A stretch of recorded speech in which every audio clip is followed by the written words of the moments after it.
और मुल्क की राजधानी दिल्ली में कोरोना का खौफ बढ़ता जा रहा है। यहां पर कंटेनमेंट जोन की तादाद बढ़ा करके 99 कर दी गई है। रियासत में कोरोना वॉरियर्स पर इस वायरस का अटैक भी बढ़ता जा रहा है। पटपड़गंज के मैक्स अस्पताल के 33 सेहत मुलाजमीन कोरोना पॉजिटिव पाए गए हैं।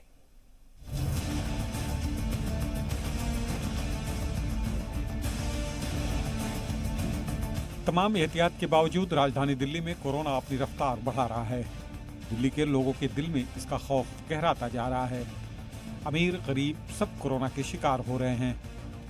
ताज़ा मामला महरौली का है, जहां आम आदमी पार्टी के एमएलए नरेश यादव के 2 मुआविन कोरोना पॉजिटिव पाए गए हैं, जिसके बाद तकरीबन 2500 लोगों को क्वारंटाइन किया जाएगा। पॉजिटिव पाए गए दोनों लोगों ने इलाके में जरूरतमंदों को खाना तकसीम किया था। दिल्ली में कोरोना वायरस के मरीजों में मुसलसल इजाफा होता जा रहा है। दिल्ली में कोरोना के मरीजों की तादाद 2900 से ऊपर हो चुकी है। अब तक कोरोना से 54 लोगों की मौत भी हो चुकी है, जबकि 877 मरीज ठीक हुए हैं। दिल्ली में 3 मई के बाद लॉकडाउन बढ़ेगा या नहीं, इसके लिए दिल्ली सरकार भी मरकजी हुकूमत के फैसले का इंतजार कर रही है। दिल्ली सरकार का कहना है कि वो मरकजी हुकूमत की गाइडलाइन पर अमल करेगी। राजधानी दिल्ली में कोरोना वायरस कुछ इस तरह फैला है कि कंटेनमेंट जोन की तादाद बढ़ती जा रही है। दिल्ली में कंटेनमेंट जोन की तादाद बढ़कर 99 हो चुकी है।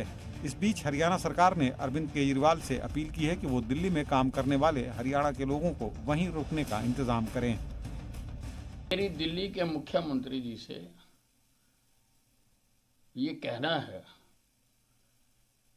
कि जो उनके कर्मचारी दिल्ली में काम कर रहे हैं, उनके रहने की व्यवस्था वो दिल्ली में ही करें। उनको पास जारी करके हरियाणा में ना भेजें। इससे हरियाणा में कोरोना संक्रमित केसों की संख्या बढ़ रही है। उधर दिल्ली में लॉकडाउन के बीच केजरीवाल सरकार के वजीर इमरान हुसैन और पुलिस में नोकझोंक हुई है। वीडियो दिल्ली के सदर बाजार इलाके का है। यहां बल्ली मरान से एमएलए और वजीर इमरान हुसैन अपने कारकुनान के साथ इलाके में घूम रहे थे।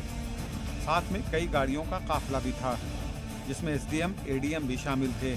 इलाके के एसएचओ अशोक कुमार ने जब इस पर एतराज जताया तो एसएचओ के साथ इमरान हुसैन की नोकझोंक हुई। इमरान हुसैन के साथ करीब 25 लोग थे। एसएचओ ने उन्हें लॉकडाउन और सोशल डिस्टेंसिंग पर अमल करने की सलाह दी थी, जिसके बाद हंगामा हो गया। हंगामे की वजह से लोगों की भीड़ लग गई और लोग अपने घरों से बाहर आ गए।